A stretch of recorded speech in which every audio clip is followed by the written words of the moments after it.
Hi guys, my name is Kaylin Gaffney and I was going to talk to you about the differences in writing in high school and in college.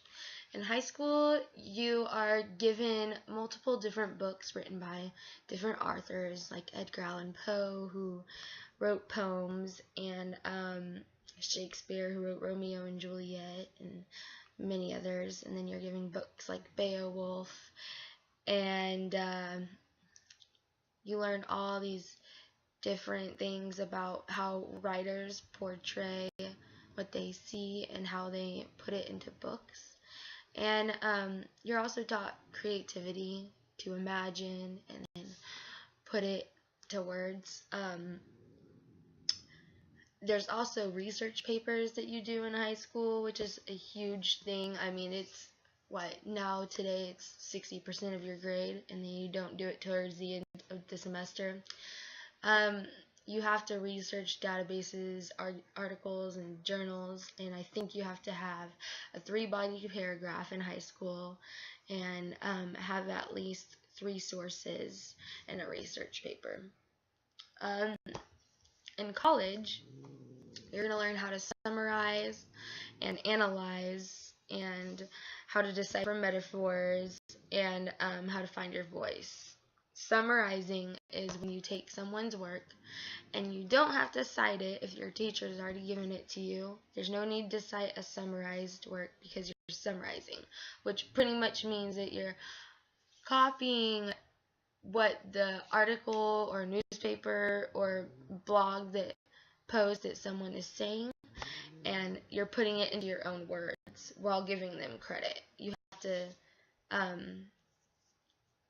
You have to parenthetical documentation, put that in there.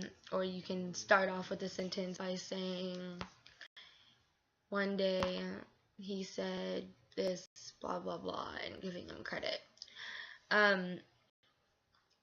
Analyzing and finding your voice. I think analyzing is a huge one.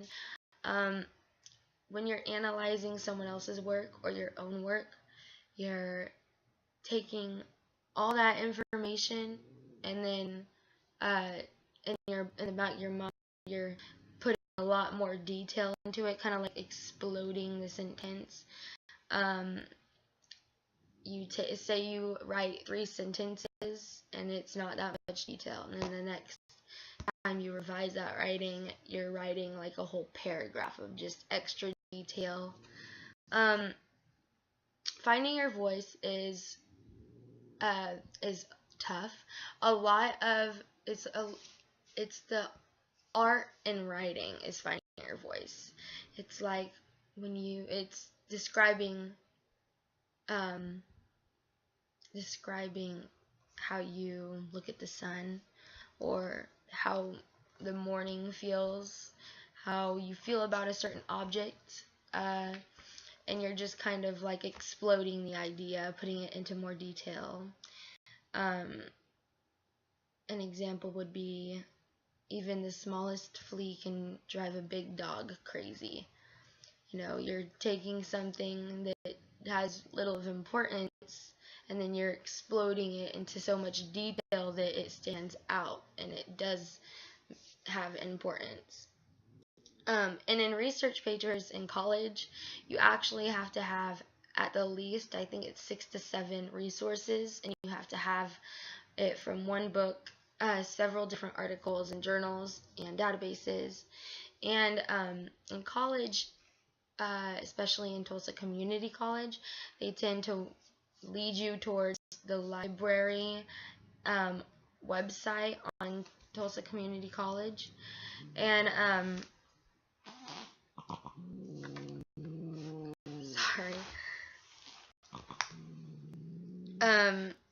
and I just think that when you're in college, always try to write a paper and then revise it.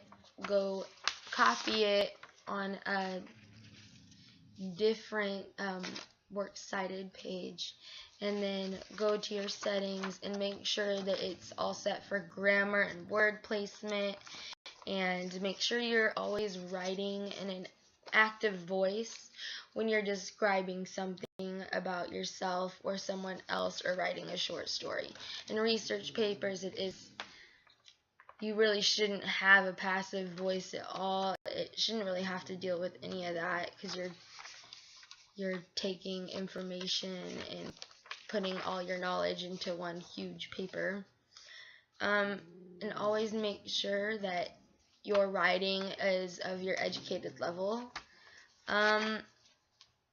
That's what you learn in college too. And in high school, it's kind of nowhere near what writing is in college. It's completely different. I mean, there's some things you'll keep learning throughout time. Another huge thing that high school never taught me that I learned in college was grammar mechanics, which we were taught and given little tests throughout years. What word goes here by not using homonyms, like words. For example, affective and affective. So grammar mechanics is a huge thing that you will learn in college, and if you don't know what it is, you can just look it up and take some quizzes over it. It will definitely help you in college. Anyways, that's all the differences in writing that I can explain. Thank you for watching, and good luck in college.